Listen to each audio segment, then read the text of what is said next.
I'm Chuck Wisman from Megger. I'm going to demonstrate the HT1000 in bringing up a triple play circuit with video, voice, and data. So first we're going to check that we have a non-working circuit here. So I'm going to go to volts. See, there's basically no voltage on it. If there was a live circuit, this would be typically 52 volts, but I'm going to go with tip ground, ring ground, and basically no volts. And there's no crosses either. If there was a cross with another pair, there would be some residual DC voltage there. Next step is leakage. We'll be measuring the resistance or leakage between tip ground or tip ring. Here's tip ground and ring ground, and it's drifting some because the capacitance charging up. But notice that tip ground and ring ground are both over 30 megs, so that's acceptable. The tip ring is a bit lower than we'd want at 3.5 megs, but it's still acceptable. We're going to go to resistance.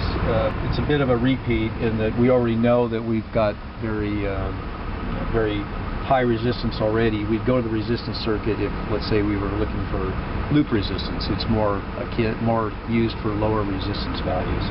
But we basically get the same values that we had when we were looking at leakage. Over 30 meg on the tip ground and 30 meg on the ring ground. Okay? Right? Okay. Now we got to number 5. That's the stress test, super stress. Typically for this circuit we'll want under 30 dB. Some telephone companies also use 20. In this case we're below 20, so we've got a good stress test. Okay, so we want to check the length of the line, so I'm going to use the open meter for that. So we've got about 870 feet tip to ring, 850 tip to ground,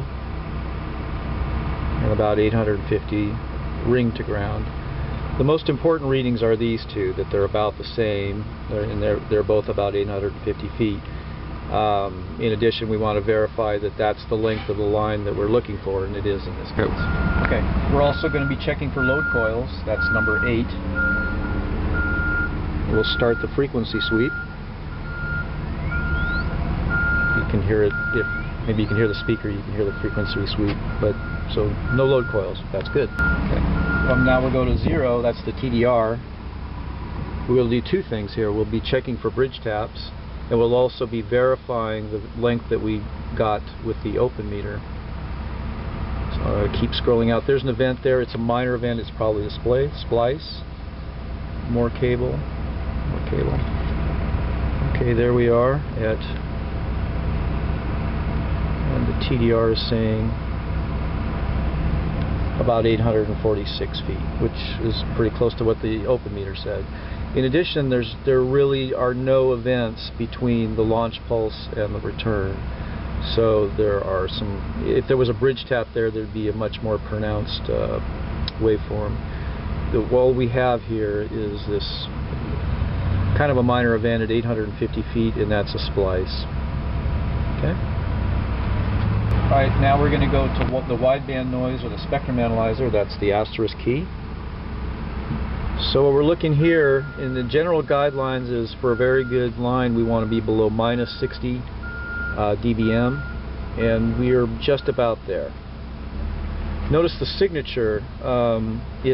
That's essentially a VDSL profile signature, and we're getting that from crosstalk from the other pairs that are in the circuit. Because it's down below or about minus 60 dBm, it's not a concern. So we've got a pretty good, clean line as far as noise-wise.